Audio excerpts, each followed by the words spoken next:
அறநிலையத்துறை சார்பில் 190 கோடியே 40 லட்சம் ரூபாய் மதிப்பிலான திட்டப்பணிகளுக்கு அடிக்கல் நாட்டி 42 கோடி ரூபாய் மதிப்பிலான முடிவுற்ற திட்டங்களை முதலமைச்சர் மு.க.ஸ்டாலின் காணொலி மூலம் தொடங்கி வைக்கவுள்ளார்.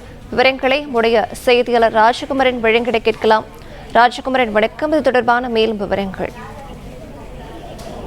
இந்து சமய அறநிலையத்துறை சார்பில் 190 கோடியே 40 லட்சம் ரூபாய் மதிப்பீட்டில் 18 திருக்கோயில்களில் 25 புதிய திட்டப்பணிகளை தற்பொழுது தமிழக முதலமைச்சர் சென்னை தலைமைச் செயலகத்திலிருந்து காணொலி காட்சி வாயிலாக தொடங்கி வைத்திருக்கின்றார். அது மட்டுமல்லாமல் இந்து சமய அறநிலையத்துறை சார்பில் 4 அலுவலக கட்டடங்களுக்கு அடிக்கலும் நாட்டப்பட்டிருக்கின்றது. 42 கோடியே 75 லட்சம் ரூபாய் செலவில் 15 திருக்கோயில்களில் 25 முடிவுற்ற திட்டப்பணிகளையும் தற்பொழுது தமிழக முதலமைச்சர் தொடங்கி வைத்திருக்கின்றார். மேலும் அந்த 15 திருக்கோயில்களுக்கான அலுவலக கட்டடங்களும் கட்டப்பட்டிருக்கின்றன. அவற்றையும் காணொலி காட்சி வாயிலாக தமிழக முதலமைச்சர் திறந்து வைத்து வருகின்றார்.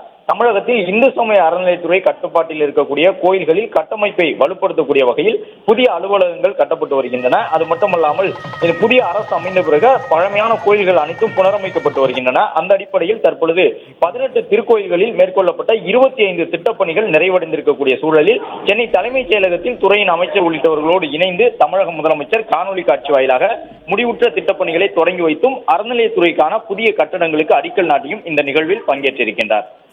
செய்யப்பட்ட பணிகளின் தொகுப்பு ரூபாய் 40 கோடி மதிப்பீட்டில் அருள்மிகு கள்ளழகர் திருக்கோயிலில் பெருந்திட்ட வளாகமே பாட்டு பணிகள். மேலும் 9 கோடியே 25 லட்சம் மதிப்பீட்டில் பணியாளர் குடியிருப்பு கட்டும் பணி. அருள்மிகு அருணாச்சலேசுவரர் திருக்கோயிலில் 37 கோடி ரூபாய் மதிப்பீட்டில் பெருந்திட்ட வளாக மேம்பாட்டு பணிகள். அருள்மிகு சமயபுரம் மாரியம்மன் திருக்கோயிலில் 23 கோடியே 62 லட்சம் ரூபாய் மதிப்பீட்டில் அணுகுசாலை, தடுப்பு சுவர் மற்றும் நுழைவாயில் அமைக்கும் பணி. நாகப்பட்டினம் மாவட்டம் துளசியாப்பட்டினத்தில் ரூபாய் 18 கோடியே 95 லட்சம் ரூபாய் மதிப்பீட்டில் ஔவையார் மணிமண்டபம் கட்டும் பணி.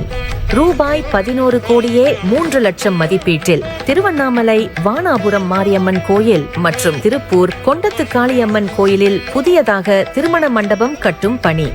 ரூபாய் 9 கோடி மதிப்பீட்டில் திருநெல்வேலி மற்றும் தூத்துக்குடியில் புதியதாக இணை ஆணையர் அலுவலகங்கள்.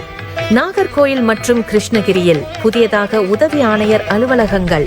மருதமலை அருள்மிகு சுப்பிரமணிய சுவாமி கோயிலில் ரூபாய் 6 கோடியே 90 லட்சம் மதிப்பீட்டில் பக்தர்களுக்கான அடிப்படை வசதிகளை வழங்கியமைக்கு நன்றி ராஜகுமார். அருணாச்சலேசுவரர் மற்றும் சமயபுரம் திருக்கோயிலில்